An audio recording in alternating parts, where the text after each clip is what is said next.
گاهی حق گفتن از تبلیغ باطل هم خطرناکتر می شود. تصور کنید فرزندتان اشتباه کرده، شاگردتان خطا کرده، همسرتان مرتکب اشتباهی شده است، یا دوستی گناهی انجام داده و شما دیده اید. شما حقیقت را می گویید، اما چند دقیقه بعد نه تنها اصلاح نمی شود بلکه از شما متنفر می شود. حالا یک سوال: ممکن است انسان حرف کاملا حق بزند اما روشش کاملا ضد حسینی باشد؟ اگر پاسخ این سوال را ندانیم ممکن است سالها خیال کنیم داریم امر به معروف می کنیم، در حالی که فقط داریم شخصیت آدمها را خرد می کنیم. امروز می خواهم یکی از عجیب ترین درس های اخلاق اجتماعی امام حسین علیه السلام را با شما در میان بگذارم. درسی که اگر وارد خانواده، مدرسه، مسجد، دانشگاه و حتی فضای مجازی شود، بخش بزرگی از دعواها تمام می شوند. سلام بر شما. به مجموعه فراتر از عاشورا حسینی باش خوش آمدید. در این مجموعه تلاش می‌کنیم نشان بدهیم امام حسین علیه السلام فقط برای روز عاشورا الگو نیست، بلکه برای هر روز زندگی ما راه دارند. اگر دوست دارید سبک زندگی حسینی را با روایت‌های معتبر و کاربردی یاد بگیرید، حتما کانال را سابسکرایب کنید تا قسمت‌های بعدی را از دست ندهید. اغلب ما فکر می‌کنیم وقتی حقیقت را گفتیم وظیفه‌مان تمام شده است. اما امام حسین علیه السلام چیز دیگری به ما یاد می‌دهند. تصور کنید مردی وضوی اشتباه می‌گیرد. همه منتظرند امام همانجا اشتباهش را اعلام کنند، اما امام سکوت می‌کند. برادرش را صدا می‌زند، هر دو وضو می‌گیرند. بعد از آن مرد می‌پرسند به نظر تو وضوی کدام یک صحیح تر است؟ مرد خودش حقیقت را کشف می کند و با احترام می گوید اشتباه از من بود.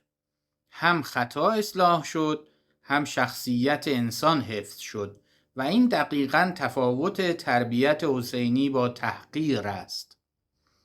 اما اینجا یک سوال بسیار مهم پیش می آید. اگر امام حسین علیه السلام تا این اندازه مراقب آبروی یک انسان بودند، پس چرا امروز بسیاری از ما به نام دین، به نام غیرت، به نام امر به معروف آدمها را جلوی دیگران خرد می کنیم؟ آیا واقعا این همان روشی است که اهل بیت علیهم السلام به ما آموختند؟ پاسخ قسمت بعد شاید نگاه شما را تغییر دهد. تذکر اما بدون شکستن حرمتها. در فرهنگ حسینی آبروی مؤمن چیزی نیست که بتوان برای هر هدفی خرجش کرد. گاهی یک جمله از یک سیلی دردناکتر است. گاهی یک استوری، یک کامنت یا یک افشاگری سالها شخصیت یک انسان را نابود می کند. امام حسین علیه السلام درباره غیبت تعبیر بسیار تکان دهنده‌ای دارند. ایشان می‌فرمایند غیبت غذای سگهای جهنم است. چرا؟ چون غیبت فقط انتقال اطلاعات نیست، ترور شخصیت است. اینجاست که باید از خودمان بپرسیم وقتی کسی را نقد می‌کنیم هدف اصلاح است یا اثبات برتری خودمان؟ این دو از زمین تا آسمان فرق دارند. اجازه بدهید زیباترین بخش بحث را با هم ببینیم. مرد فقیری نزد امام حسین علیه السلام آمد، کمک خواست. امام به او کمک کردند، اما ناگهان جمله‌ای فرمودند که شاید همه نگاه ما را به کار خیر تغییر دهد. فرمودند 3000 سکه دیگر هم به او بدهید. یکی برای نیازش، یکی برای آبرویی که خرج درخواست کردن کرده و یکی برای اینکه زحمت آمدن تا نزد ما را کشیده است. چقدر این نگاه بزرگ است. یعنی گاهی درخواست کردن از خود فقر سخت‌تر است.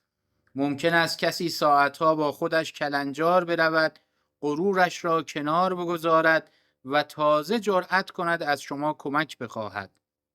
اگر همانجا با یک منت، یک نگاه یا یک جمله او را بشکنیم، شاید پول داده باشیم، اما عزت انسانی را شکسته ایم. اگر بخواهیم تمام این جلسه را در 3 جمله خلاصه کنیم، میگوییم امام حسین علیه السلام به ما یاد دادند اصلاح کنیم اما تحقیر نکنیم، تذکر بدهیم اما آبرو نریزیم، کمک کنیم اما عزت انسانها را حفظ کنیم. جامعه امروز بیش از هر زمان دیگر به همین 3 درس احتیاج دارد. در خانه، در مدرسه، در دانشگاه، در مسجد و حتی پشت صفحه تلفن. شاید بزرگترین عزادار امام حسین کسی نباشد که فقط بیشتر اشک می‌ریزد، بلکه کسی باشد که کمتر دل می‌شکند، کمتر آبرو می‌برد و بیشتر عزت انسانها را حفظ می‌کند. این همان زندگی حسینی است. پیام زیبای سبک زندگی حسینی به افراد بیشتری برسد. در قسمت بعد یکی دیگر از درس‌های بزرگ از مکتب امام حسین علیه السلام رو با هم مرور خواهیم کرد. تا دیداری دیگر، خداوند همه ما را از کسانی قرار دهد که حق را با اخلاق میگویند، نصیحت را با کرامت انجام میدهند و خدمت را با عزت و مروت همراه میسازند. و السلام علیکم و رحمت الله و برکاته.